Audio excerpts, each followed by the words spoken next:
Hi, there I am. Hi, good morning. It's another beautiful day, Tuesday, the day after the anniversary. We had a lovely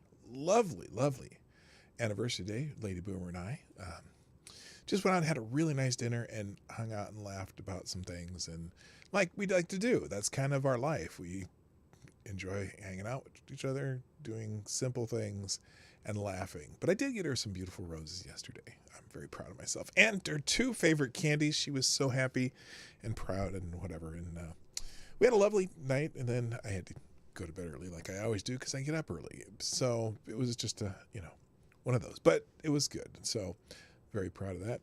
Or happy about that. Proud of that. Whatever. So there's some idiots. It's Woke Wednesday. Hump Day on the Morning Night Live. And, boy, it's just, what is going on in our world? You know, the pudding head in chief, or pudding brain chief, seems to have been a catalyst just for a lot of BS. And, I'm this close right there, this close to being speechless. But thankfully, I'm not speechless because I have a show to do, and we'll get to that right after the intro. Johnny, play the intro.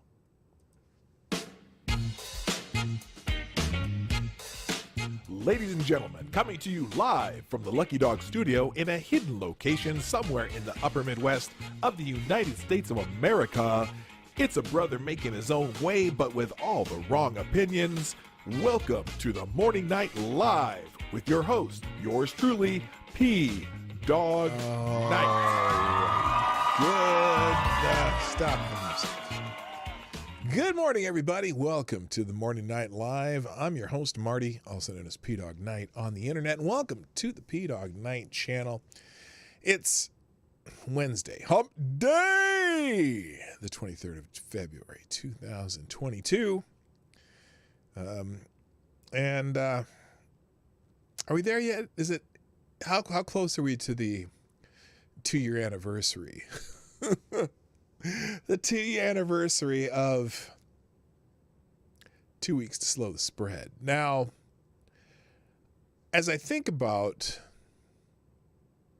some of the just craziness that's going on, I have to admit, a lot of this started BP, as in before Biden, because, it was during the Trump administration that the COOF became a thing.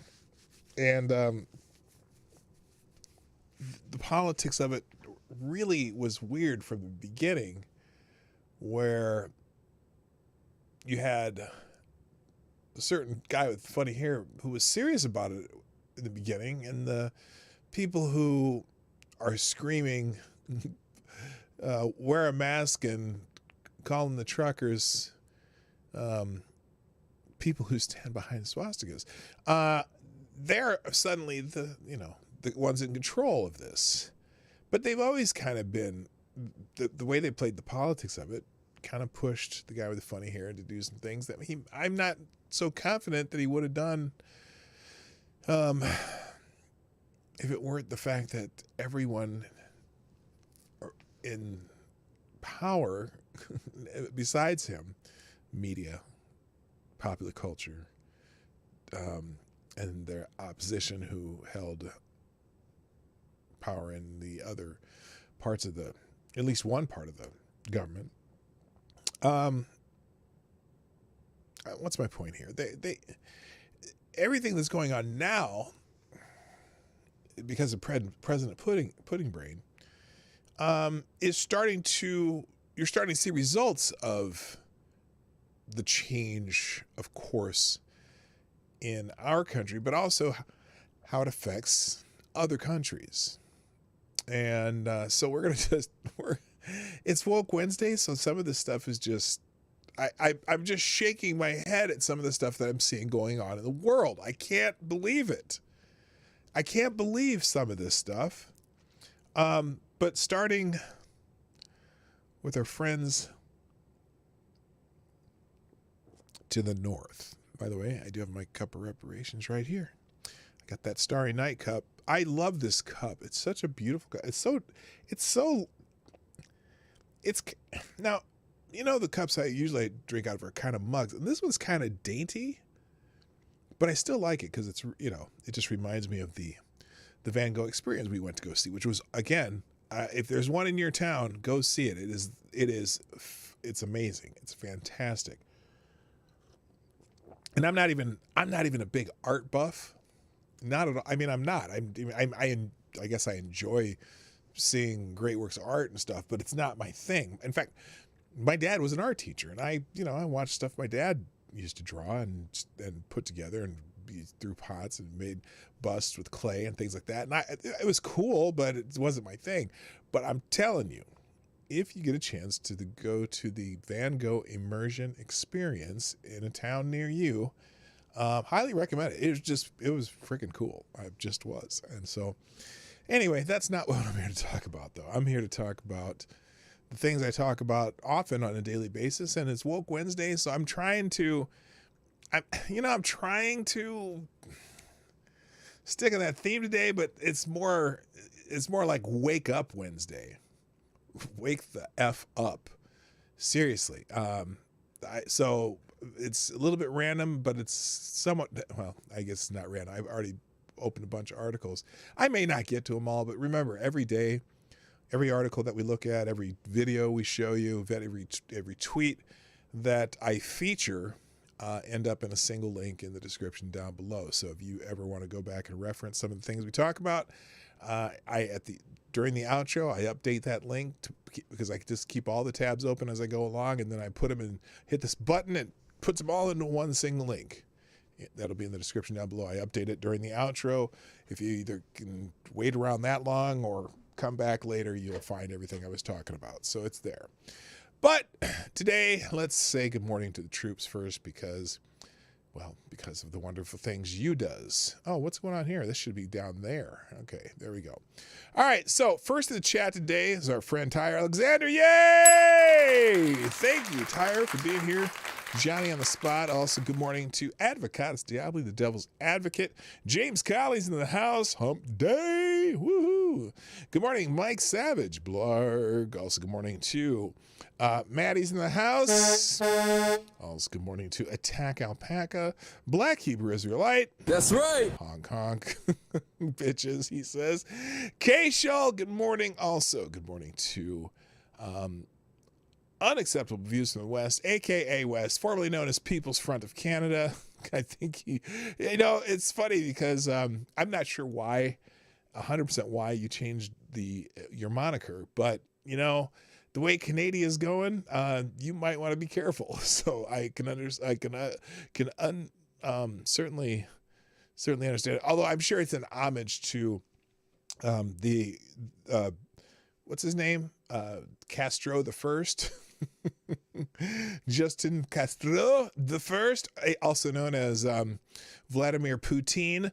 I'm sure him talking about having unacceptable views may have some influence in why you've changed your name, because all these truckers coming around with unacceptable views. All right. Also, good morning to Tyler F. How you doing, brother? And Duck Dog in the house. Septis Wolf. I know it's a Septis Wolf. Not easy for me to say, but anyway. So share the stream, hit the like button if you want to sponsor the show. Watch it at PDawgKnight.live, or you can just open a new link or a new window that says PDawgKnight.live, and in the upper right hand corner you can sponsor the show there, or through YouTube Super Chats, or through Venmo and Cashapp. I will read your messages during the show at some point with only minor editorial flourishes if I deem it necessary, but I usually don't have to go there. So anyway, and Judy Trudeau, yeah, it's oh boy, good old Justin, good old Vladimir Putin. Anyway, so the inspiration of the title today. I'm sure some of you have seen this. And there's a Canadian MP who has opinions that she believes comes from a source that who boy. Everyone say good morning to Nomad. Stop. Hammer time. Some of you will remember that and why I do that. And that's just because of a moniker change, but I remember. All right, I don't want to talk about her yet. We'll get to her in a minute. So this is one that really has me shaking my head and maybe shaking my fist in anger, because these people are losing their goddamn minds. Oh, I swore. I saw this and I'm thinking, these people want people. They not only do they want to try to shame you for your views, which in this case, it's not, I don't even think it's, let me just put it on the screen, because I'm really trying hard not to blow a gasket here. So apparently on Google Maps, now they've since fixed this, but on Google Maps, they were publishing Ontario Freedom Convoy donors. Let that sink in. Let that sink in.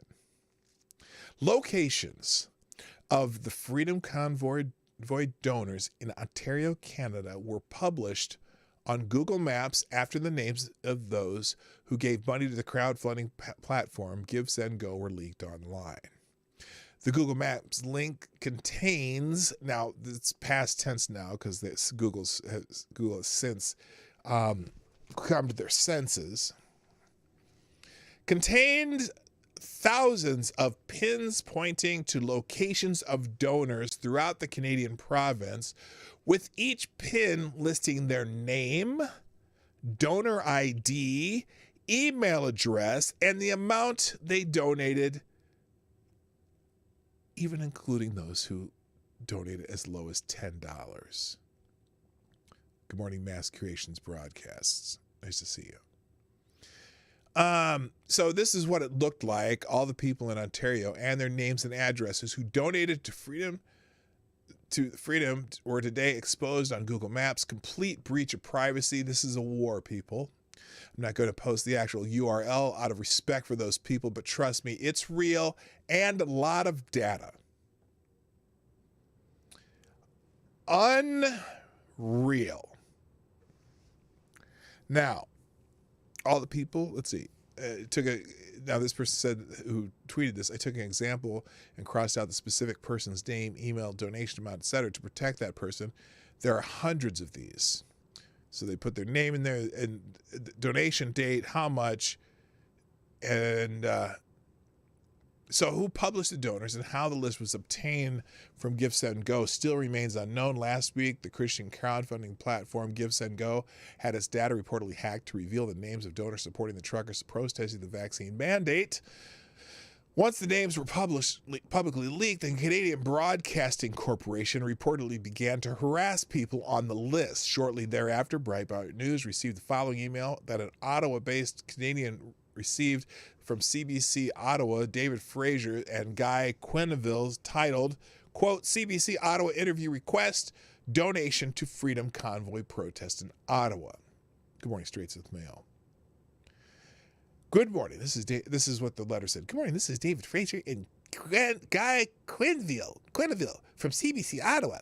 We're working on a story about people who allegedly contributed funds through Give, Send, Go to the ongoing Freedom Convoy protest in Ottawa. According to the public release, of hacked data from the site.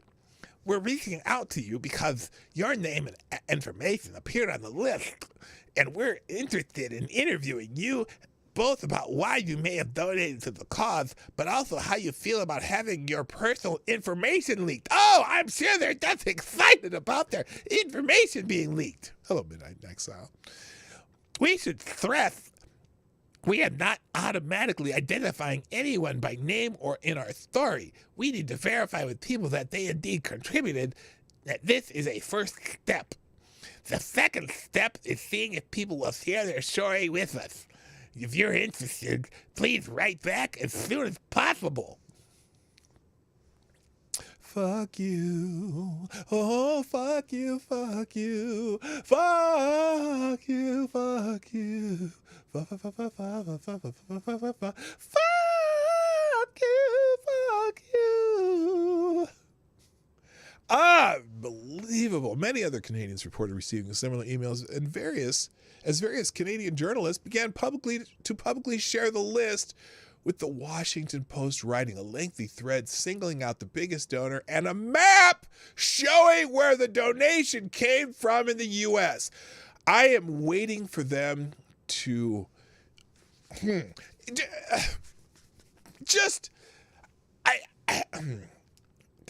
calm down, Marty. Calm down. I just want you to imagine if you will. Oh, good morning to Why Are You So Angry? Why am I so angry? Well, this kind of shit pisses me off. Wondering if the Klaus clan was fed a brain-eating parasite. Perhaps they should be tested. I don't know.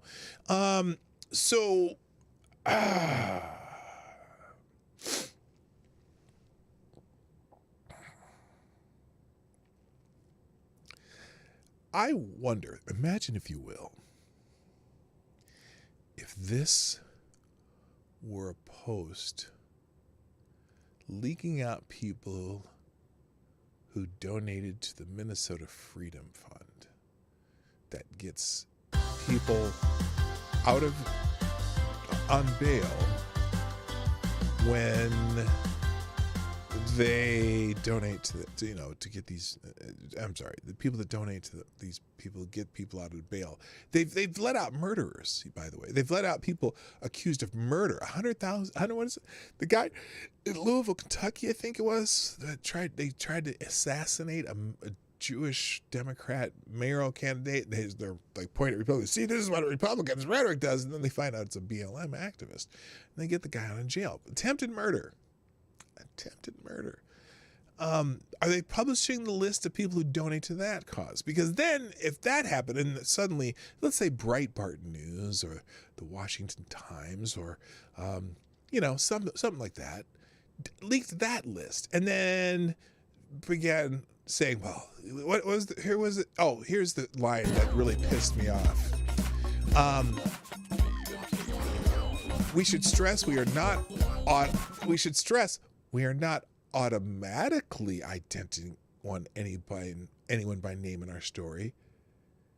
We need to verify the people that they indeed contributed. But we wanted to know how do you feel about having your information leaked? Well, there's some left-wing lunatics who probably will come after me or smash my windows, or Antifa might show up at my door. So maybe you fuckers, even knowing where I live pisses me off. I just bought a gun, by the way. Oh no. Well, how do you think they feel? You moron.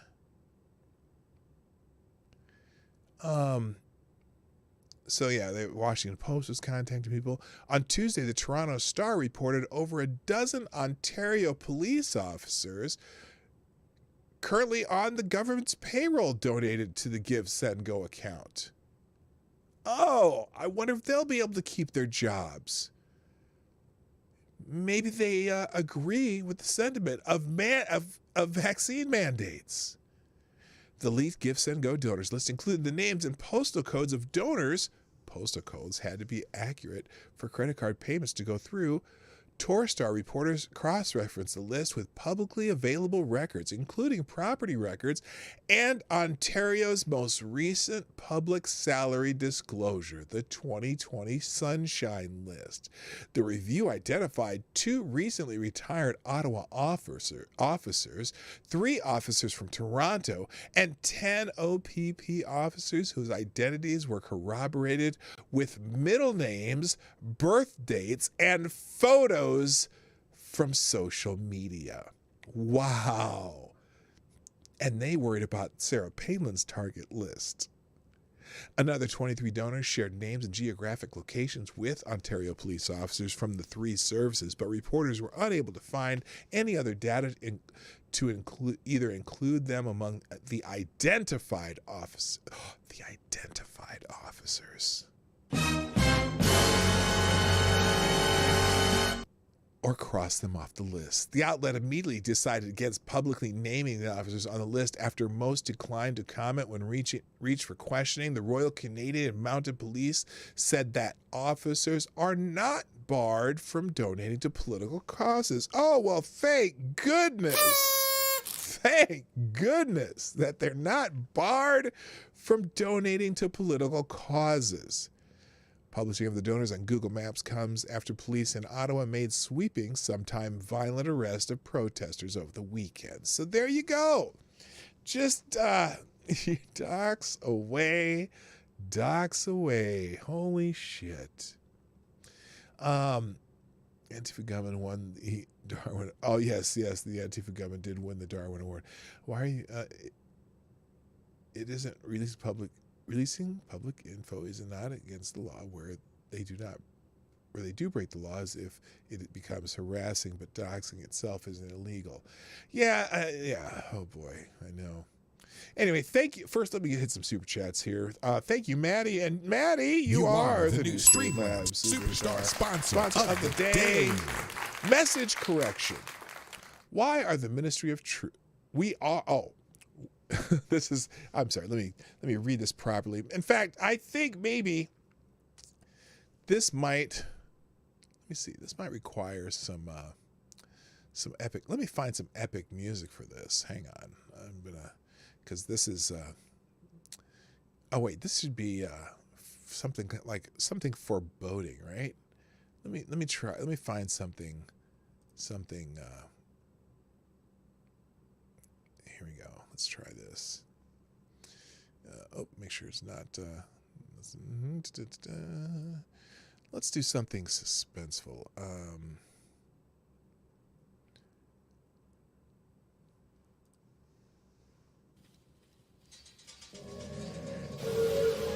Oh, that's kind of loud. Holy shit. Message correction. We are the Ministry of Truth, and you have committed a thought crime. Stay where you are. We know where you live, and we are on our way. Our thought realigners will be able to help you see the errors of your ways.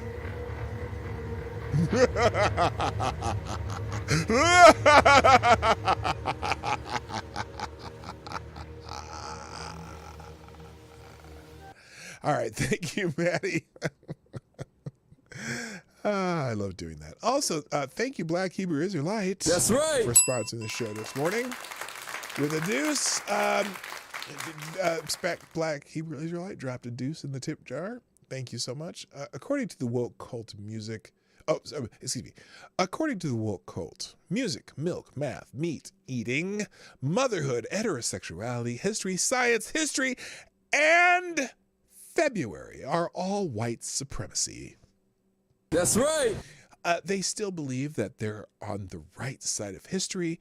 It's almost time for Jesus' return. That's right. Okay, thank you, Black Hebrew Israelite and Maddie for sponsoring the show. There you go.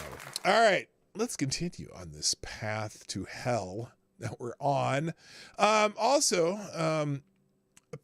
course, in the United States, a majority of Democrats Well, they support Justin Trudeau's crackdown on Freedom Convoy protesters. Oh, and there are apparently the American convoy is on the way to Washington D.C. and they're already chirping about that. We'll get to that in a minute. Most Americans disagree with Canadian Prime Minister Justin Trudeau's handling of the Canadian Freedom Truckers in his country, but a majority of Democrats support his protest crackdown, a Trafalgar Group survey released Tuesday found. Do you approve or disapprove of Canadian Prime Minister Justin Trudeau's handling of the trucker protest in his country? The survey asked. Overall, it found 55% disapproving compared to 35.1% who approve and 9.6% of Americans who were unaware of it, which I don't know. Well, I guess it depends on how you pay attention to what's happening in the world. So who knows? Notably, though, there is a significant partisan divide as 87.3% of Republicans disapprove of Trudeau's handling of the protest, but 65.7% of Democrats approve of it. But most independents, by 74.4%, disapprove. The survey taken February 18th through 20th, 2022 among 1,080 respondents has a margin of error of plus or minus 2.99%. So that's pretty average for a poll as far as margin of error. Anyway, so obviously, fucking Democrats. Anyway, so I always like to see where the independents are on these things, and apparently the independents are saying, who the fuck is this guy? That's what the independents are saying, and well done.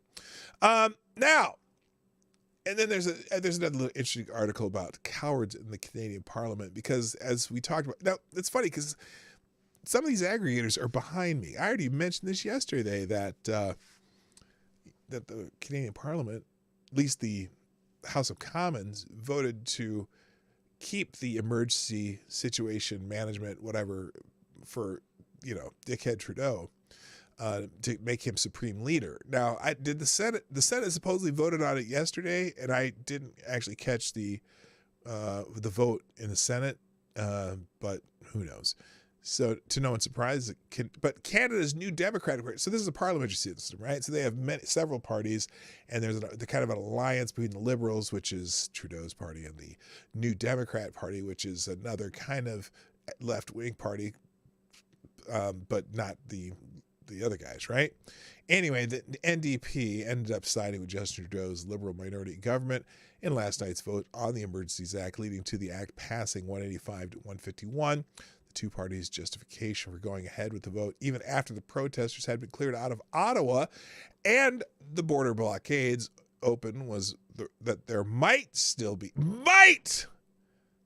truckers hiding under rocks somewhere close by, because that's kind of where they were. Anyway, they are continuing to. So the Senate isn't done. They're still talking about it. Anyway, quote, speaking to reporters on Monday before the vote, Trudeau made it clear that there were still protesters and truckers awaiting an opportunity to come back to Ottawa, some of which are in the towns of Arnprior and Enbrun, respectively 70 and 45 kilometers away from Ottawa.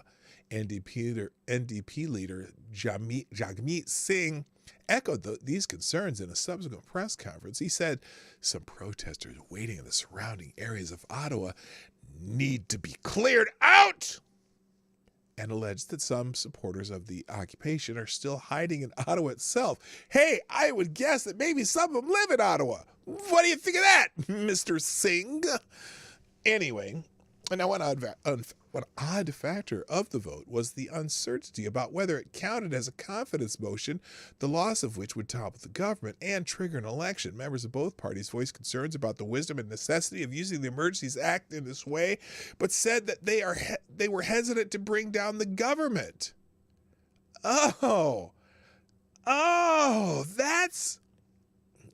That's very interesting. Now, if you're not, for those Americans, if there's no confidence vote in the Parliament, it's kind of like having to force them to do a big time do-over. Okay. It's not so permanent like it is here for 4 years. Interesting. So,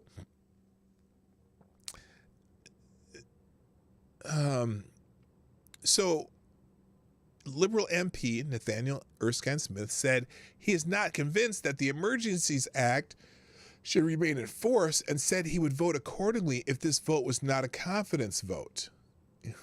Singh himself said earlier in the day, we understood absolutely that we do not want to trigger an election because you would get your asses handed to you, I would bet, because the people who really would want to come out, they would be out like in force, I would think. Anyway, Singh himself, we understood absolutely that we do not want to trigger an election. That would be the worst thing to do in this crisis. Crisis. It's a crisis. That's workers of the world unite. Not like that, though. Oh my gosh. In fact, it wasn't all that clear that it was a confidence vote. Justin Trudeau hinted that it was in a press conference Monday, saying, I can't imagine anyone voting against this bill as expressing anything other than a deep mistrust in the government's ability to keep Canadians safe at an extraordinary important time.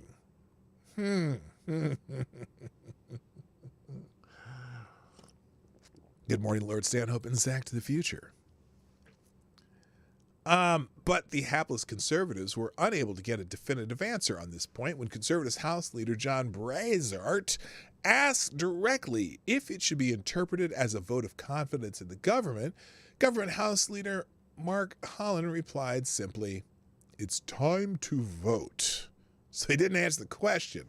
Jaeger Pony, my favorite Canadian, is in the house. Now, to echo the Prime Minister's words, Canadians have a good reason to feel deep mistrust in the government's ability to keep them safe at this time, but it seems appropriate to use the possible election as a stick to frighten MPs off of voting their consciousness, which it seemed to have worked on that side of the ledger, or for the will of their constituents on such important constitutional question. At the same time, it's worse for members of Parliament to knowingly vote for legislation with which they disagree and with the Constitution hanging in the balance.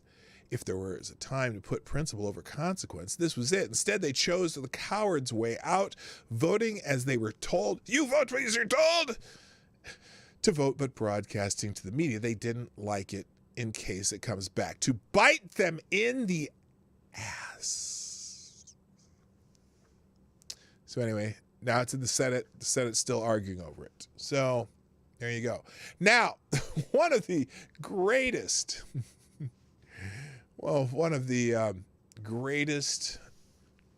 arguments I heard, and the inspiration for the thumbnail and the title of this stream today, which is, what's the title of the stream?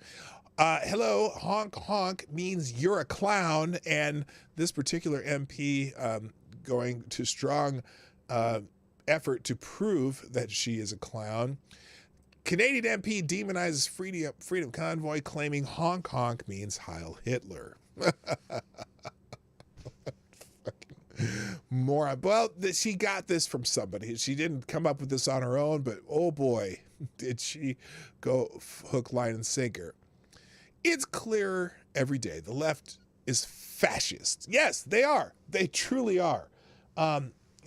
They everyone else they call fascist, and they might as well just be looking in the damn mirror.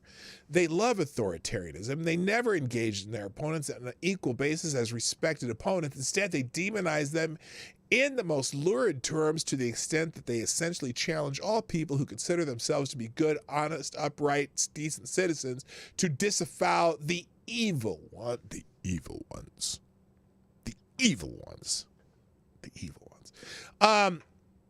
You're fucking a white male! Yeah, you white people. Anyway, the evil ones are risk being tarred with them as enemies of all that is good and wholesome. This has played out whenever totalitarians have come to power, And this has been playing out recently in Canada as Justin Castro does away with the freedom of his citizens and arrogates to himself unchallengeable power. On Monday evening, as Canada's Parliament voted in favor of Trudeau's unjustified and unconstitutional invocation of the Emergencies Act, one Canadian MP stooped lower than all others in defaming and smearing those who would dare question Emperor Justin's authority. The Ari Sachs, she's a sack, all right, is a Canadian MP from York Centre, Ontario, and parliamentary secretary to the Minister of Families, Children and Social Development. She is, of course, a member of Trudeau's Liberal Party. During the Emergencies Act debate, she declared, well, wait, let's hear it out of her own fat mouth. Listen to this. How many guns need to be seized? I didn't know they seized a lot of guns. How much vitriol do we have to see of Honk Honk, which is an acronym for Hail Hitler? What? Say what?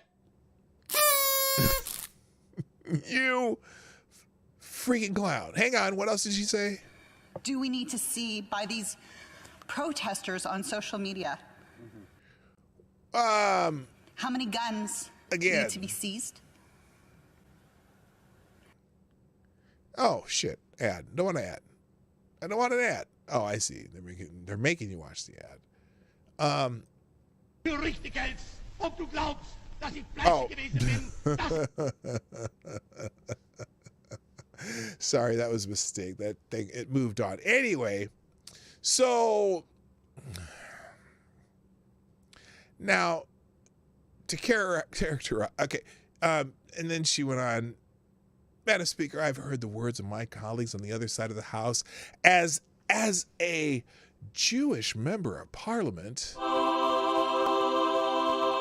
and a descendant of survivors of the Holocaust as well. I, like many Canadians, was shocked to see Nazi and Confederate flags. I was dismayed, angry, and horribly hurt. Now, again, the old Confederate flag that was there. Remember, it was just happened to be that because there was 3 shots. Now they said they were carrying Confederate flags. Au contraire, there was one, and it just happened to be a very fresh, cleanly pressed, brand new looking Confederate flag carried around and pictures taken of by none other than Justin Trudeau's personal photographer. Oh my goodness, what a coincidence. He just happened to be there at the perfect time in 3 different locations with the same guy carrying a Confederate flag. Oh wait, the truckers kicked the asshole out. He said, "Nah, you take that shit out of here."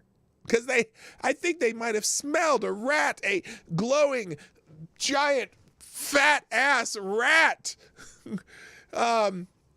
It just happened to be Justin Trudeau's photographer that took the pictures. And then about the Nazi flag.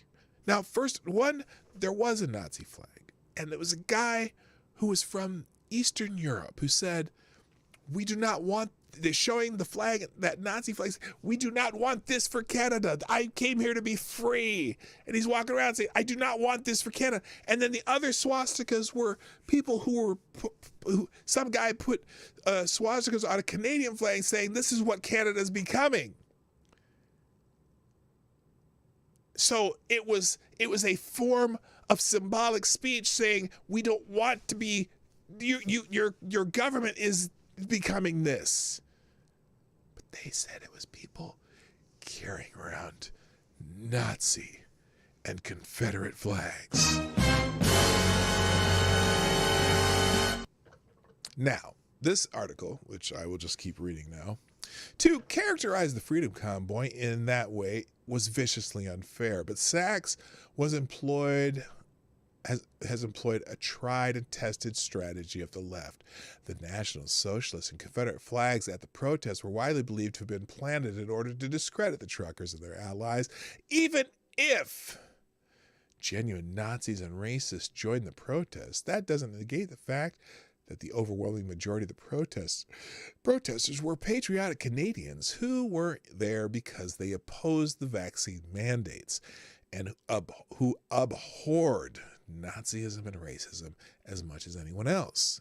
Now, if Sachs had been interested in an honest discussion and debate, she would have acknowledged that, but her only objective was to try to intimidate her fellow members of parliament and all Canadians into thinking that if they supported the Freedom Convoy, they would be allying with noxious elements that all decent people would reject. This is not a genuine debate. It's just smearing a bullet. Now, let's combine that. Okay, well, so we got that, right? Let's combine. Good morning, Sam, by the way. And Horrible Gamer, what's up? What's wrong with whose volume? My volume? Is my volume okay, or is that... I'm not sure. Okay, so... Hi, Genty. So, let's take what she just said, okay? Now, and think about not just the normal Canadians who might be watching her speech, but let's say you have a couple crackpots out there, right? Crackpots, leftists who think it's their job to go all, congressional baseball field all over people, right? If you got that reference, congratulations. Let's say you got one of those nutcases watching Yara Sachs talk about Honk being something to do with the guy with the funny mustache, right? And then said goofball crazed person finds on Google Maps a map with pinpoints and the names and addresses of people who donated to the convoy.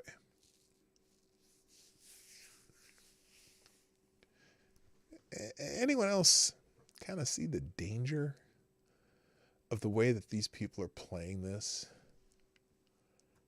I mean, it's that is such a vicious smear. And so this ding dong, by the way, after receiving a backlash for what she said, and this is in the other article. I have both these articles in the tabs. After receiving backlash for her outlandish remarks, Sachs embarrassingly defended her comments on Twitter by citing a thread from self-proclaimed Antifa member named Gwen Schneider. This is who came up with this bullshit. For those who think that honk is some innocuous joke, I'll leave this here, Sachs said in a Twitter post on Monday. And then is this it? I think, here we go. Here's the moron she was quoting. This is Gwen Snyder. It's easy to miss Nazi alt-right signifiers are if you aren't swimming in this cesspool all the time. So this is going to be a running thread on what to watch for, with a special emphasis on vocabulary and symbols that should make you suspicious. Let's start with the classic and new variant 88 and HH phrases like honk. They mean Heil Hitler. H is the 8th letter of the alphabet, thus 88. Honk is associated with honkler and is often used ironically by alt-right trolls. 14 words is short for we must secure the existence of our people, blah, blah, blah, blah, blah. Okay? So now the truckers honking their horns and someone saying honk, which really it means honk actually means you're a clown. That's what most people say. You're honking the clown horn. Oh shoot, I only have one. Maybe I should make that. I can't because it's... Whoops. Anyway, goodbye. By the way, good morning, Alone and Legit Low Talker. So anyway, I'll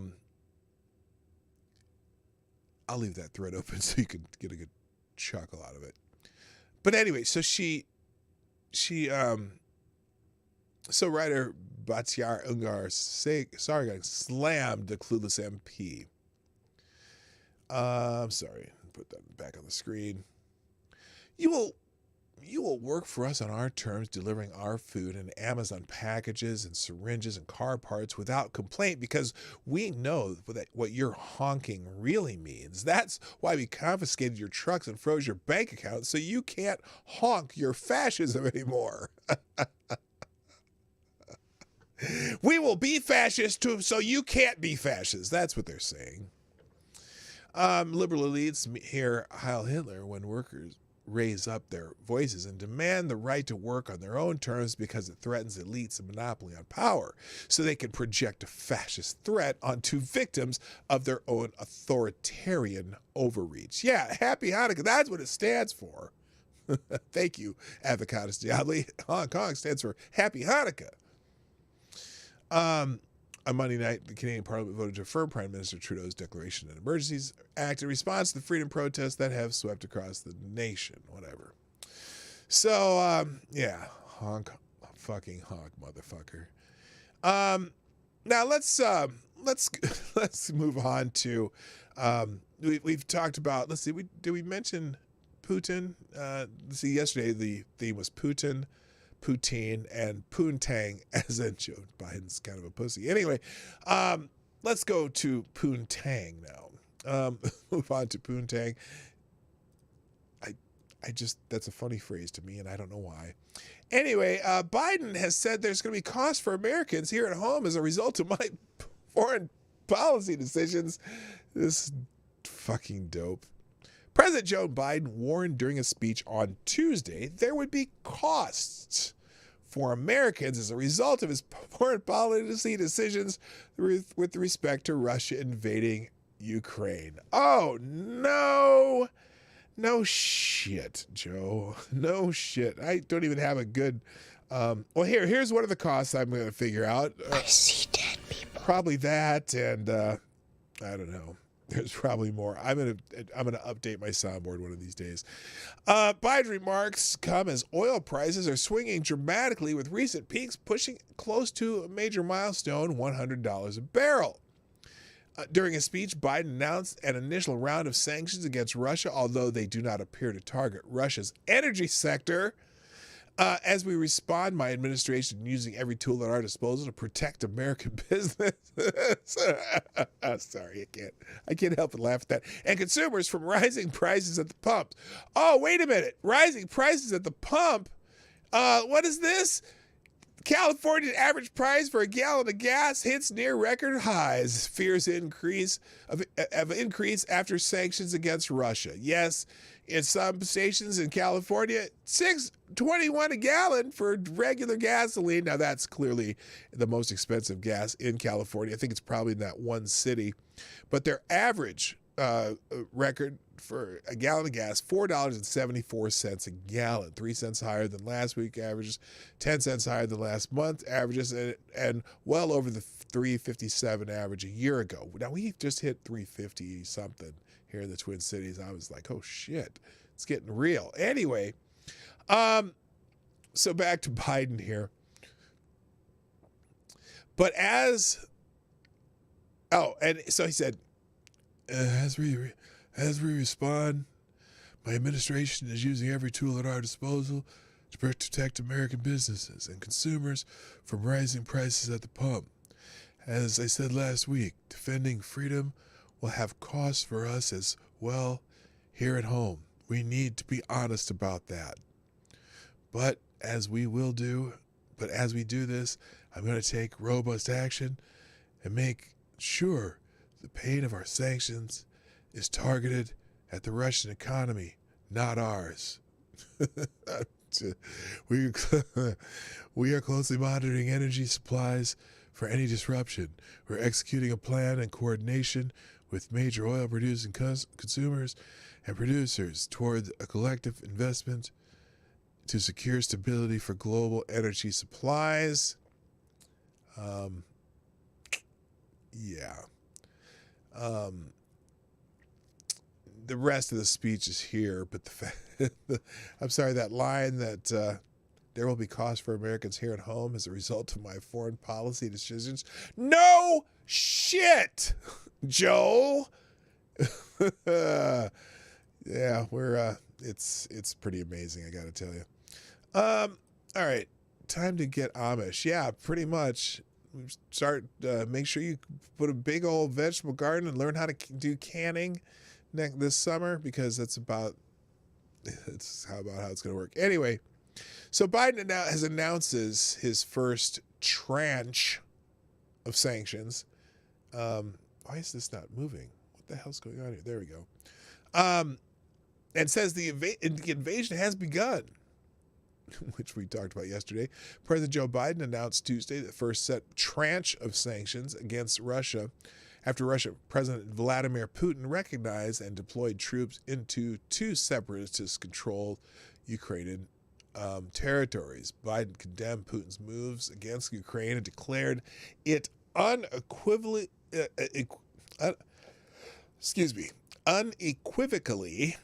as the beginning of the Russian invasion of Ukraine. This first round of sanctions includes full blocking on 2 Russian banks and comprehensive sanctions on Russian debt, the president said. These have been closely coordinated with our allies and partners, and we will continue to escalate sanctions if Russia escalates, according to Biden. We're implementing full blocking sanctions on 2 large Russian financial institutions, VEB and their military bank. We're implementing comprehensive sanctions on Russian sovereign debt, which means we've cut off Russia's government from Western financing. Now, but he's been getting slammed over his press conference. So he was slammed Tuesday over remarks that he made during a press conference on Russia's invasion into Ukraine's subsequent refusal to answer questions. Of course he didn't take questions, right? He did not take questions. The negative comments towards Biden come as critics blame him for the situation that is unfolding in Ukraine because of the administration's disastrous pullout from Afghanistan, which signaled weakness, and the administration's decision to lift sanctions on Russia's Nord Stream 2 pipeline. Notable criticisms of Biden's press conference included, well, of course, they're all the right. Kayleigh McEnany. Biden turned his back on the American people, taking no questions after warning about the cost of Americans should be prepared to pay because of Russian invasion he paved the way for. Jake Schneider from the Republican National Committee. Once again, Biden turns his back on the press and shuffles away in what has become the defining image of his failed presidency. True. Hello, Donatello Slap-a-Fellow. What's up, man? Nice to have you back. House Judiciary Committee of the GOP, per usual. Biden takes no questions. Weak. Tom Cotton, Senator from Arizona, Republican. President Biden's weak sanctions aren't even half measures. They're quarter measures. Marshall Billingsley, former Assistant Secretary for Terrorist Financing at the Treasury Department, says today the President of the United States announced sanctions on just 2 banks, of which VEB has been under select restrictions since 2014. In terms of sovereign debt, the U.S. already has certain prohibitions in place since 2019. Wait, 2019? Hang on a second. Hang on. I'm sorry. Give me a second here. I got to look something up.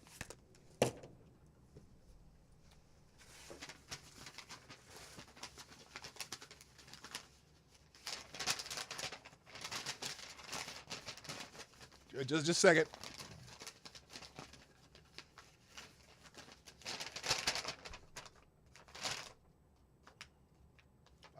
I'm almost done. Hang on.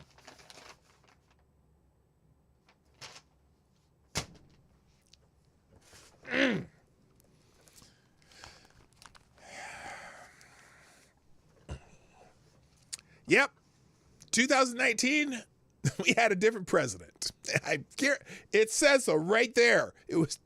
We've had some sanctions on prohibitions since 2019. And then expanded in 2021. Now, who did that? 2021. That'd have been this. So, oh my God. No oligarchs or Russian officials targeted today. Not one. None. And for those interested, here's the 2014 action. 2014, on VEB and the Biden administration's own expanded sanction and sovereign debt, already in place since April 2021. No such bark today and very little bite. This will not deter Putin. Now, so some of these restrictions started in 2014, and then they put in place in 2019. I thought the last guy was Putin's puppet. How could that not be Putin's puppet? Representative Byron Donalds, Republican of Florida, and a brother. Joe Biden's address about Ukraine was disgraceful. The sanctions that he announced might have been good 2 months ago, but not now. America, let's be very clear. Putin is happy Joe Biden is president of the United States. This is so sad for our nation and our allies. So there's a bunch of, these are all Republican types and right-wingers. So anyway, but here he is. This is the best. Once again, Biden turns his back on the press and he shuffles away in what has become the defining image of his failed presidency. Yes, your life. Well, your life makes me sad. So there you go. Now, moving on. Now, President Trump was, that's scary. Holy shit. You're lucky you don't have to see what I just saw.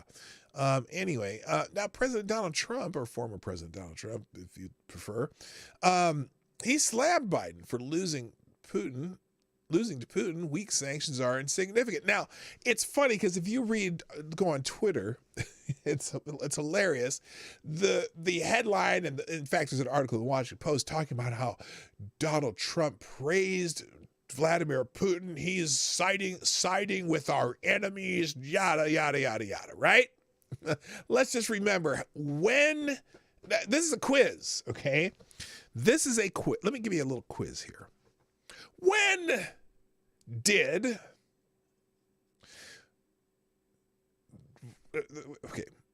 it's more than a single part quiz. When did Vladimir Putin and Russia encroach on a little area in the region called Crimea? Who was president when that happened? In fact, let's give the full name of that administration, not just the name of the president, but the vice president who was around when Crimea became a problem. Okay, I'm just going to give you the answer. It was the Obama-Biden administration, because that's how Biden called it when he was running. The Obama-Biden administration, because remember, President Obama put Joe in charge of everything during the Obama-Biden administration, right? Now, let's talk about when when the Putin puppet was president of the United States. How many times did Russia take on more territory when the Putin puppet was in office? I'm going to give you the answer to that too. Forget Jeopardy. None. He didn't do anything. In fact, the Putin puppet put more sanctions on Russia and also kind of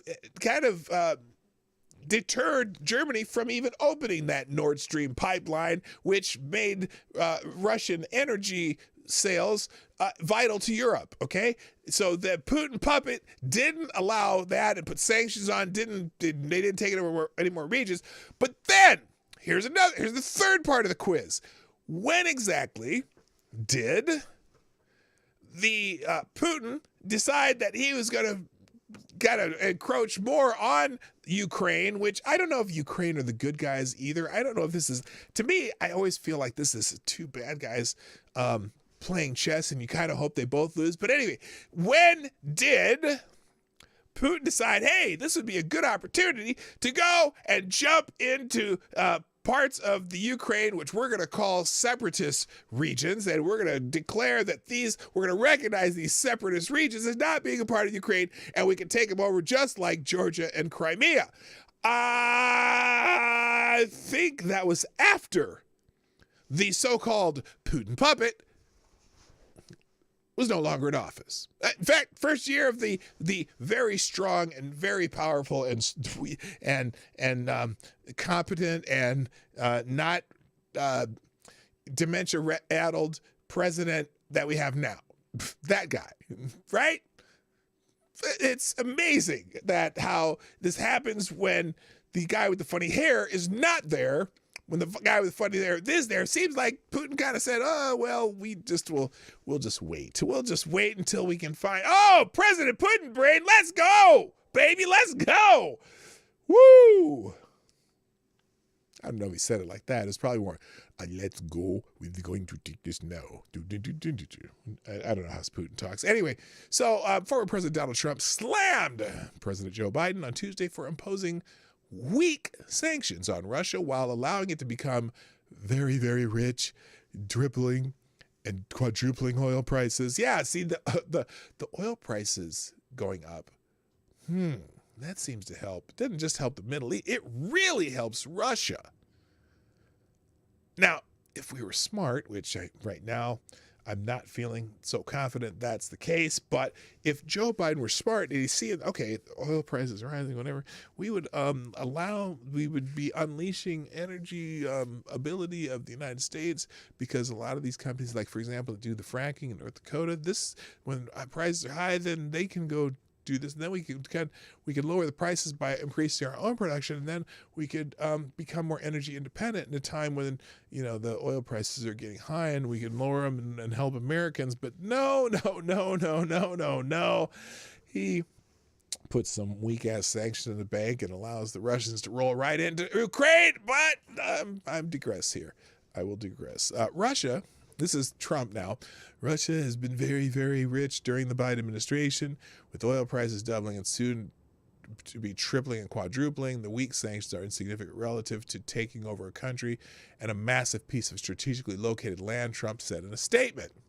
Now it has begun. Oil prices are going higher and higher, and Putin is not only getting what he always wanted, but getting, because of the oil and gas surge, richer and richer. Trump continued about the high prices Americans are paying at the pump. So according to AAA, the national average price per gallon on Tuesday was $3.51, up nearly a whole dollar from last year. Trump blamed the high gas prices not just on Biden's mismanagement of foreign policy, but Biden's war on American energy independence. The U.S. was energy independent under the Trump administration, and independence that we had never obtained before, and oil prices would have remained low, Trump said. Now, what a mess our country is in. Trump's comments came after Biden on Tuesday introduced sanctions on Russia for invading Ukraine. The White House initially did not call Sunday's invasion an invasion, but changed their mind on Monday after numerous Republican senators continued to push Biden to take a much tougher stance on Russia. Now, look, not so certain that I don't know what you do here. The tougher stance on Russia.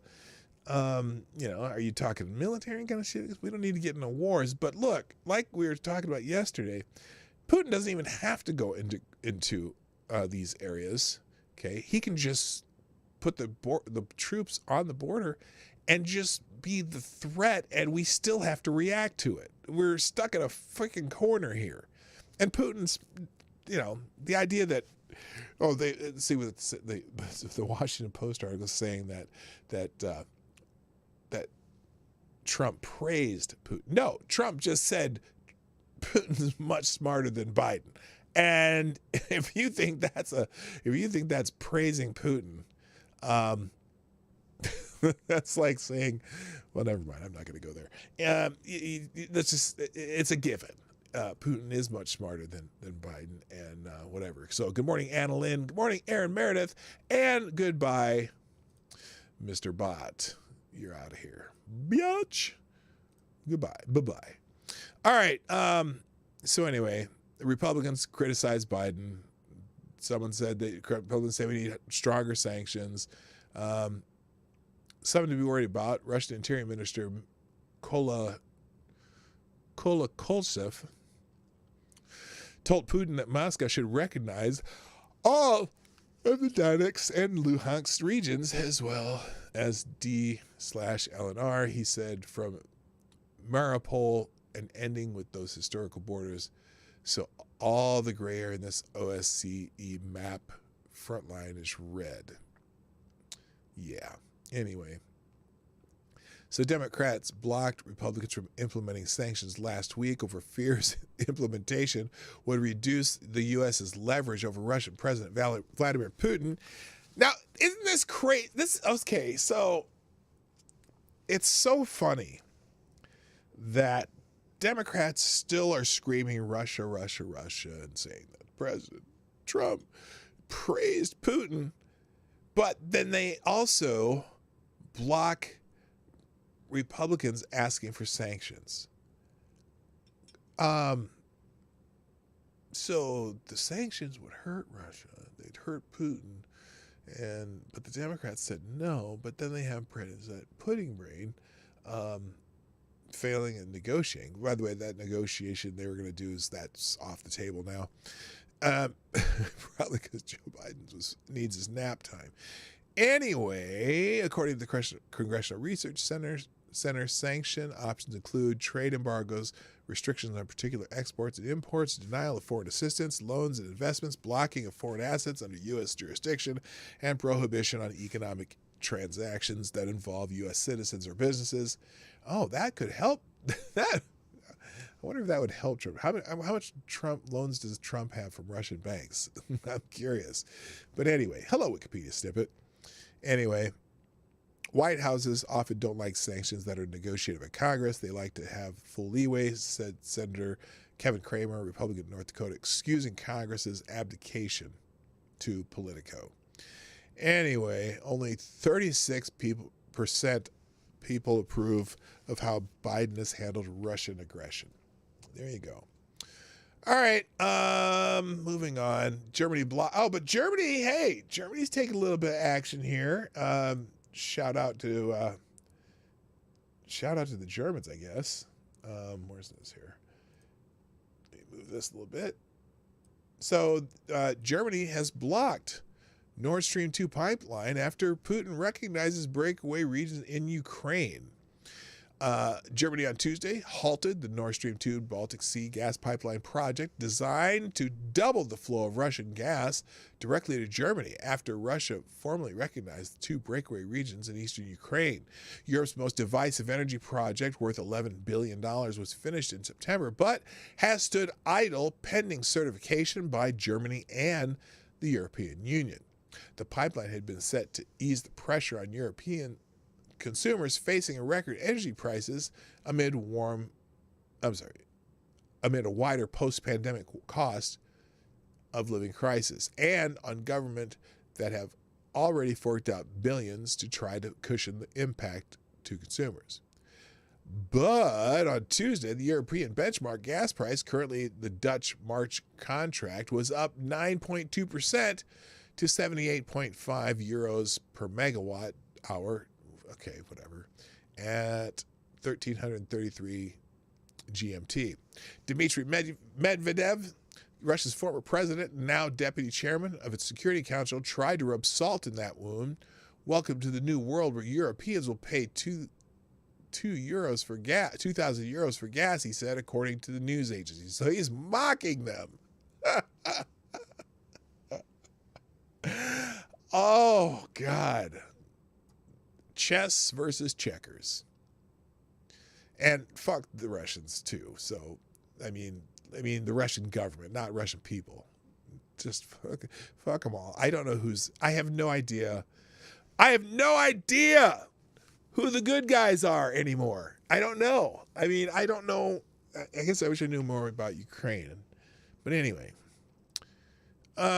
Germany obtains half its gas from Russia and argued that Nord Stream 2 is primarily a commercial project to diversify energy supplies for Europe. But despite the potential benefits, it has faced opposition with the European Union and from the United States on the grounds that it would increase Europe's energy dependence on Russia. As well as denying transit fees to Ukraine, host to another Russian gas pipeline. Hosts to another Russian gas pipeline and making it more vulnerable to Russian invasion. So there's a whole lot more to it than just saying, oh, well, we'll open this or we'll close this or whatever. Who knows? All right. Now, Rand Paul. Okay, now we're kind of getting back into, let me hang a second here. We'll go to some Canadian stuff, and then we're going to talk about American stuff. So this is interesting because now that our politicians are talking about this too, Rand Paul warns that Trudeau's tyrannical emergencies can be implemented in the U.S. Now, I was having this discussion this morning with somebody on the old tweet machine because they were talking about how, oh, well, you know, these truckers coming to the United States, well, they're just going to, you know, we're going to have the National Guard out there, and as soon as they come out of the truck stop and the weigh station, and if they're slow rolling it down the highway trying to block traffic, we're just going to come out and have the National Guard seize their trucks and sell them to some businesses that care about the United States of America. And I was like, what? What? Under what law? Well, we don't play that mess in D.C. No, that's not what I asked. What law do you think that you're going to be able to do that? Is it against the law to drive slow? Is it against the law to protest in the United States? And are there some constitutional issues that you might have to worry about here? Fifth Amendment, Fourth Amendment, whatever. Even though they have, unless you can prove that they are actual terrorists, which then you'd use the Patriot Act and what's that, the civil asset forfeiture law. But I don't know if that applies here. I do not know if that applies here. So anyway, Senator Rand Paul has warned that the emergency powers being wielded by Trudeau regime in an effort to crush protests in Canada also exist in the U.S. and can be implemented at any time by the government. Appearing on the Base Politics podcast, Paul described the statute being used by the Canadian Prime Minister as a very, very dangerous, noting that we have the same sort of statutes here, and I have long time been an opponent of these. Do we now? That's what I was wondering. Do we have that kind of shit here? He said we actually have in the United States an emergency act that allows the president to shut down the internet, Paul added. The senator further noted that he tried to get Democrats to ally with libertarian-leaning Republicans to restrict emergency powers legislation during the Trump administration. Senator Mike Lee had some reforms that he put forward on the Emergencies Act, and it's something we should look at because these things go on and on. He added there are some emergencies in the U.S. that have been going on for many, many decades, and the president can just renew them every year. There's no real anything stopping him. And so the emergency edict that Trudeau has done in Canada allows him to do some horrendous things, allows him to stop travel, allows him to detain people without trial. Now we don't know that he's going to do that, but it is very, very worrisome that he might do it, Paul urged, referring back to Trudeau's crackdown. I'm hoping that you can't do that here. There's got to be some reasons to do that here. It is against the law to drive slow. Well, 45 is minimum. If they drive 45, that's not against the law. Even on a freeway, that's the minimum on a freeway. So they can drive 46. It's not against the law. Unless there's a reason technically slowing is a driving offense. But the minimum on the freeways in the United States of America is 45. No law against that. Now, if they're driving 10 miles an hour, of course that could be.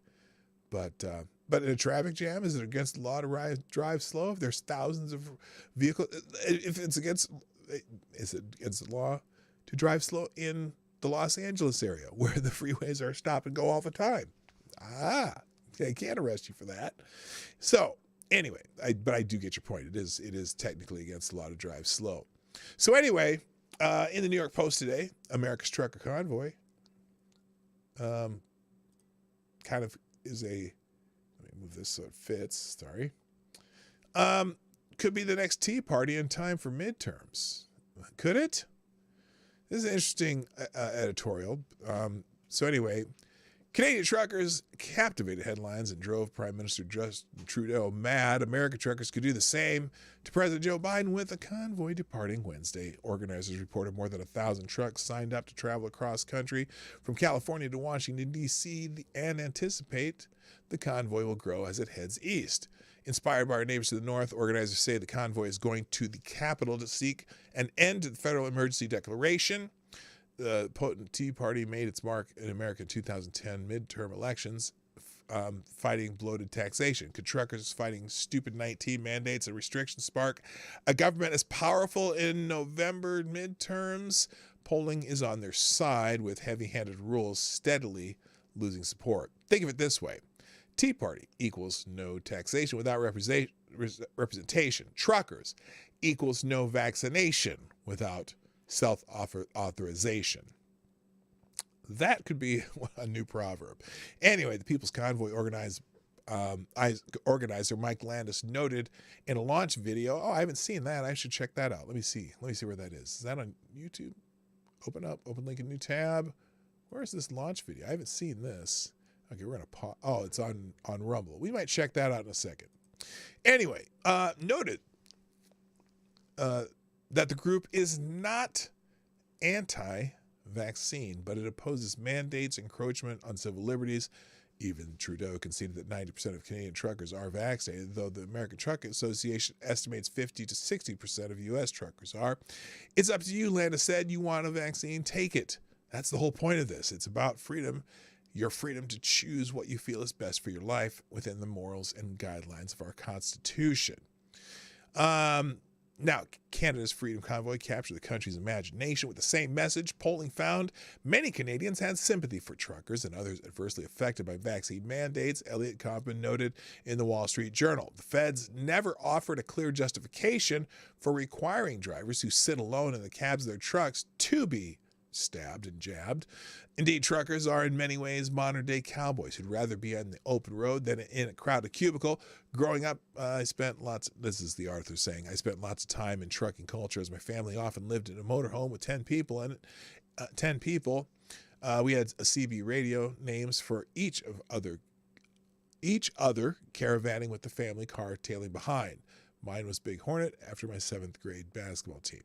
Anyway, we hung out with these truckers at rest stops. He said pit stops, like Flying J, where there's plenty of room to socially distance, and tried to sneak onto their CB's channels and sound tough. I'm not a scientist, but I bet good money Stupid 19 can't transmit via CB radio wavelengths. I'm not so sure. We better ask Dr. Fauci about that one. Anyway, Landis rejects the idea that truckers are xenophobic or racist, a favorite slanderous trope Trudeau and his liberal media allies in both countries float. It doesn't matter what you look like, what your skin color is, what your native language is, Landis said. If you are here and you hold American citizenship, you are an American. We just want to get that clear right flippin' now. This is for the people. So anyway, I'll have a link to his statement here. You can see it right there on Rumble. I'll leave that open. Let's move on. Now, there's a Democrat in Congress who says, hey, we should seize the trucks from protesters headed to D.C. and give them to growing businesses. Oh, isn't this person special? Special is in short bus special. Democratic Representative Ruben Gallego from Arizona called for seizing the trucks of protesters headed to Washington, D.C., and then giving the property to businesses looking to grow. Quote. Well, let's see if there's a video. Let's see if there's video of this jackhole. Apparently there's not.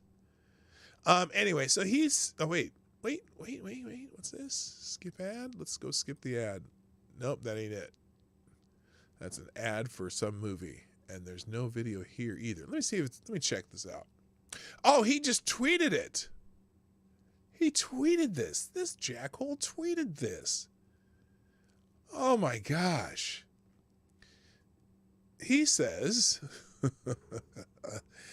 perfect time to impound and give trucks to small trucking companies looking to expand their businesses.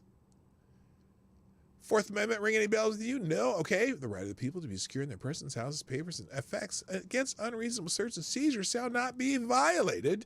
You have the grounds. You don't have the grounds or standing to impound those vehicles. Yeah. He thinks that you should just take their shit from them.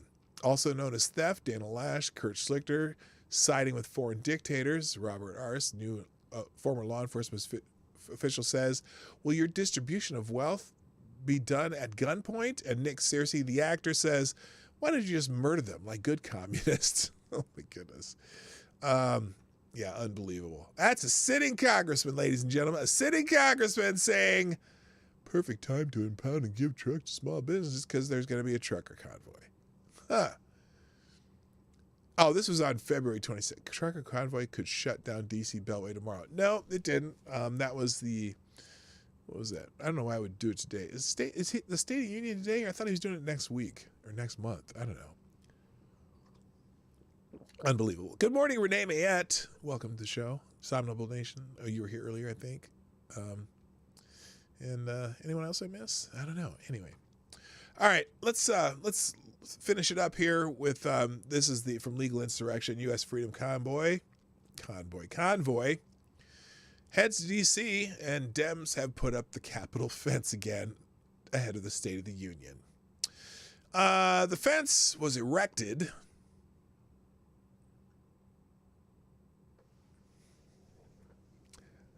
Yes, I'm just letting that linger for a second. The fence was erected around the Capitol after January 6th riot. It's going back up ahead of the Biden State of the Union address on March 1st due to concerns about an American trucker convoy-style protest. Once again, the very people who told us walls don't work will be hiding behind one. Hey! Congratulations, you jackholes. Anyway, Jessica Chasmar reports on Fox News the Capitol fence. Security officials will reinstall fencing around the Capitol next week ahead of President Joe Biden's State of the Union address. Fox News can confirm U.S. Capitol Police are bracing for potential Freedom Convoy truck protest in Washington, D.C. for the March 1st speech. Freedom Convoy truckers have been protesting in Canada for weeks against stupid 19 restrictions and Fauci juice mandates and caused a temporary blockade of the busy Ambassador Bridge border crossing between Windsor and Detroit. Capitol Police say they are aware of similar protests coming to Washington, D.C., and are making plans to both facilitate First Amendment protest activity while working with law enforcement agencies and the D.C. National Guard to prepare for Biden's address. The United States Capitol Police and the United States Secret Service have been closely working together to plan for the upcoming State of the Union, the U.S. Capitol Police said in a statement Friday. Sam Raskin of the Post, New York Post that is, points out this will actually be the third time the fence has gone up. A razor wire top barrier has stood around the Capitol for months after the January 6, 2021 riots, and the 7-foot tall fence was erected in January 7th, 2021. It was removed in July, only to be reinstalled in September ahead of a planned rally in support of the rioters. It was then taken down again the next day, but it will now be reinstalled again as the Capitol Police prepare for a potential freedom convoy like truck protests to D.C. for Biden's speech. The truckers in Canada have been protesting the country's stupid 19 mandates for weeks, including by forming a blockade of the busy Ambassador Bridge border crossing between Windsor, Canada, and Detroit, Michigan. That resulted in disruption of international trade and clashes with local police. Clashes with local police? What are you talking about? Yeah, the police came in and started beating them with sticks and arresting them, and then stole their trucks and said they were going to sell them. That was the clashes with local police. Anyway, the bridge was finally reopened last week. Law enforcement agencies across the National Capital Region are aware of plans for a series of truck convoys arriving in Washington, D.C. around the time of the State of the Union, said U.S. Capitol Police Friday in a statement. Now, this is a good point. The fence can't mute the sound of truck horns. The Capitol fence to be installed ahead of Biden's State of the Union. Yeah, it's not going to be effective against that honk honk or the horns. Oh, that's my honk honk. Duh. I forgot I had that one. I do that for Maddie every damn day, and I forgot I had a truck horn. Okay, there you go. Anyway, a fence around the Capitol is being installed ahead of the Joe Biden State of the Union address, so barriers in Washington work, but not at the southern border. Oh, so it's so true. Anyway, that's a different honk honk. Anyway. All right, let's move on. We're going to do the last couple things having to do with the stupid 19, and then we're going to get out of the Dodge for the day. So the CDC apparently was failing to publish critical COVID-related data it collected because of a for a reason that, well, you're not going to believe. The CDC failed to publish a tranche of their data, omitting the impact on those ages 18 to 49 who are least likely to benefit from boosters. What? You mean they're demanding everyone get a booster and there's not a big advantage for people at 18 to 49? Okay, let me just tell you something. And I've said this about, I'm going to say this was about, was it a week ago? Maybe 2 weeks ago. When I was looking at CDC data about the jabs, right? And I noticed that when Dr. Fauci was in this little press gaggle thing that they were, the team was talking about this, right? And remember when I said Dr. Fauci was talking about how in the age group of 50 to 59, vaccinated people are unvaccinated people are 8 times more likely to be hospitalized if they get the stupid 19 than if they had been vaccinated. Okay? From ages 50 to 59, unvaccinated people 8 times likely to be hospitalized. Now, forget the fact, and this is a fact right from the CDC website, that people infected with the stupid 19 and ages 50 to 59, still less than 1% of those people are hospitalized. Far less than 1%. It's like 0.08%, right? But unvaccinated. But 8 times as many of that 0.8% are hospitalized. Okay? So 8 times more is a way to disguise the fact that it's still a minute possibility that you'll be hospitalized at ages 50 to 59 if you have stupid 19. But if you are vaccinated, ages 50 to 59 with stupid 19, you are 8 times less likely to be hospitalized, right? However, below the age of 50, based on the data on the CDC website, there is no difference in hospitalization rates between people who get stupid 19, whether they are vaccinated or not. Meaning, there's no difference. 0. It's the same. The same number, the same percentage of people, the very low percentage of people who are hospitalized under age 50 is the same whether you are vaccinated or not. It's right there on the CDC data. It's as clear as day. So YouTube, this is not misinformation. You can look this up on the CDC website. They failed to publish that data, apparently. So here's one of the challenges of covering stupid 19 pandemic from the beginning was trying to get complex data to analyze. Scientists could collect some and publish studies, but if their conclusions did not match the current narrative, their work was deemed misinformation and suppressed. Now comes news that the Center of Disease Control and Prevention has collected data on hospitalizations for stupid 19 in the country down by age, race, and vaccination status. For over a year, they have known this, right? Yet it had not made the information public. And this is from, I'm going to put this out. I'll put the New York Times story. Well, I'm not going to put the New York Times story. Fuck them. So here's from the New York Times. When the CDC published first significant data on the effectiveness of boosters in adults younger than 65 2 weeks ago, it left out the numbers for a huge portion of the population, 18 to 49-year-olds, the group least likely to benefit from extra shots because the first 2 doses already left them well protected. The agency recently debuted a dashboard of wastewater data on its website that will be updated daily and might provide early signals of upcoming surge of COVID cases. Some states and localities have been sharing wastewater information with the agency since the start of the pandemic, but it has never before released those findings. 2 full years into the pandemic, the agency leading the country's response to the public health emergency has published only a tiny fraction of the data it has collected. Several people familiar with the data said much of the withheld information could help state and local health officials better target their efforts, like Florida has done for a long time, to bring the virus under control. Detailed, timely data on hospitalization by age, race would help health officials identify and help the populations at highest risk. For information on hospitalization and death by age and vaccination status would have helped inform whether healthy adults needed booster shots. And wastewater surveillance across the nation would spot outbreaks and emerging variants early. Without booster data for the 18 to 49-year-olds, the outside experts who federal health agencies looked to for advice had to rely on numbers from Israel to make recommendations on the jabs.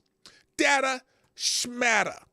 When you have vaccines to promote and new pharmaceuticals to sell, there is no need to offer the public details on actual vaccine efficacy or numbers that allow people to conduct a personal risk assessment.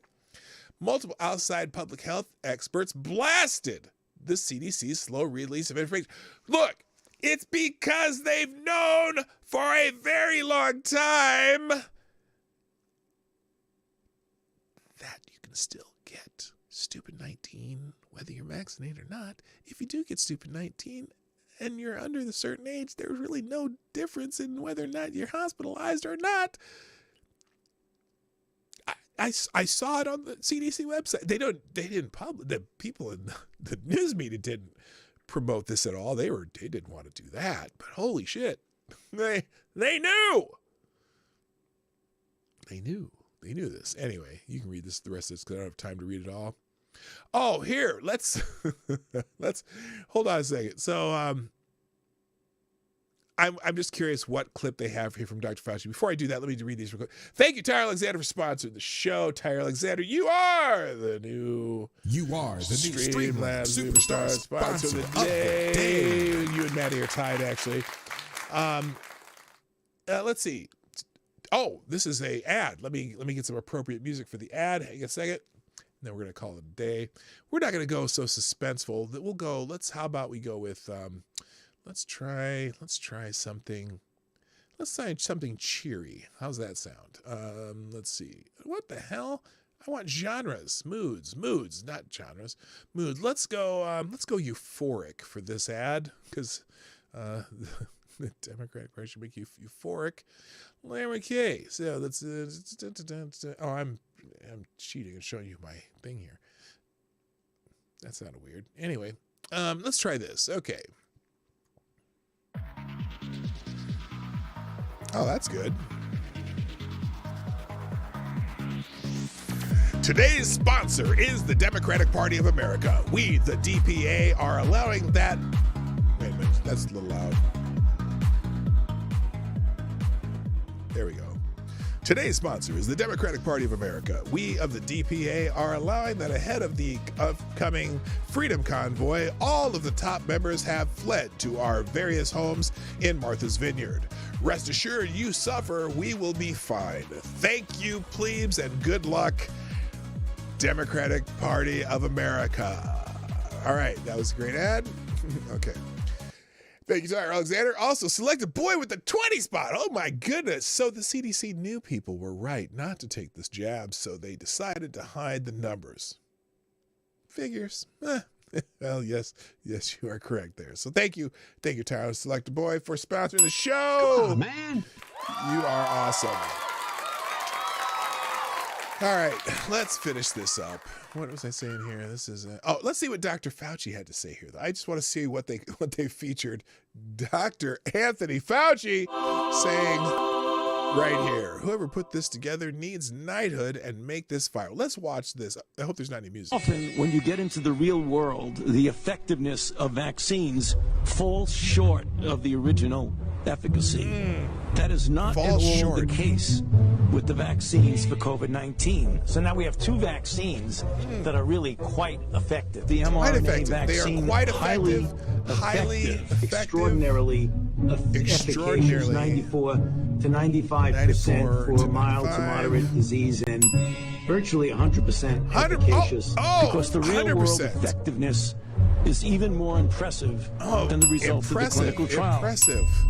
No, vaccines are effective, safe and effective, highly effective, safe and effective, vaccine found highly effective, vaccine, effective, highly effective, vaccines are highly effective, very 100%, 100%, Novavax, 100%, no, 100% effective, Pfizer. Oh my goodness, and it's that biotech. Oh my gosh, effective. It's effective. It's super effective. It's 99%. Wait, 97, 96, 96.6, 90%, 94, 93, 92, 91, 90.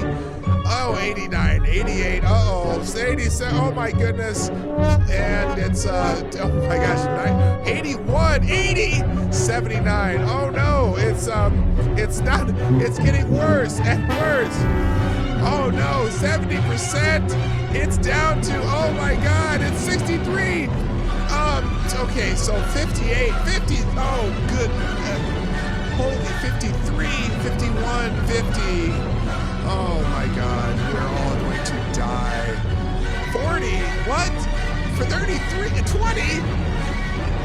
Oh my gosh, this is... Another shot. We gotta make sure we oh my goodness, we're all gonna die.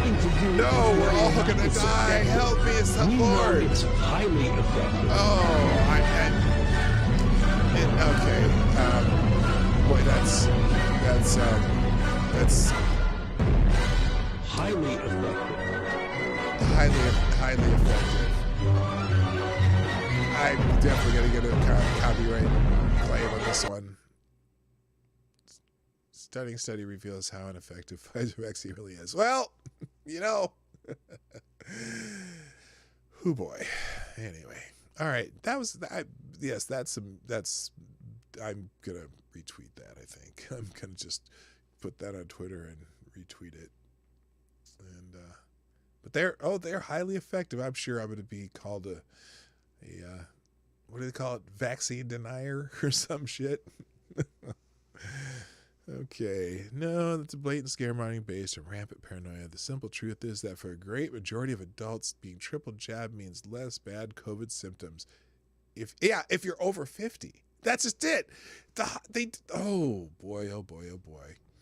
Anyway, there you go. I'm gonna, let's see, what's this? That's the video. And this is Center for Disease Control's lies have destroyed his legitimacy. That's an article in The Federalist you could read. And then there's this one. Bill Gates sardonically compares wearing a mask to wearing pants. Well, Bill, if you wear pants on your head, and then and there's a couple things I'm not getting to. Biden's handler dumping 16,000 Afghan translators into London County, Virginia, most who don't speak English. Oh, 16,000 Afghan translators who don't speak English. I'm sorry, we're gonna pass that because there's nothing to see here, and that's gonna be it for the show for today. I hope you have enjoyed the ride. I think there's do I have one? What's the other article on here? We already looked at that. That's just in the wrong place, talking about the gas prices in California. Nobody's worried about high gas prices because we're all making more money now, right? Everyone's got a raise. Everyone, the wages are going up and everything's just peachy. So don't worry not. Just live your lives. All right, ladies and gentlemen, that's it for today. I do have to leave. But thank you for joining me today on the Morning Night Live. If you haven't already done so, hit the like button. Share the stream before, during, after the show. If you want to sponsor the show, like our friends Maddie and Black Hebrew Israelite and Tyra Alexander and Select Boy all have done. Thank you so much. Thank you. And Select Boy, that was very generous of you. Thanks so much.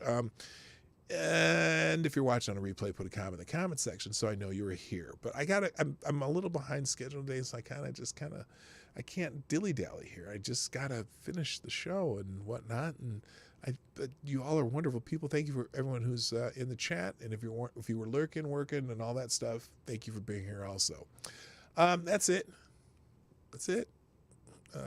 Cheers to you. My name's PDawgKnight, and I'm out of here. Bye-bye.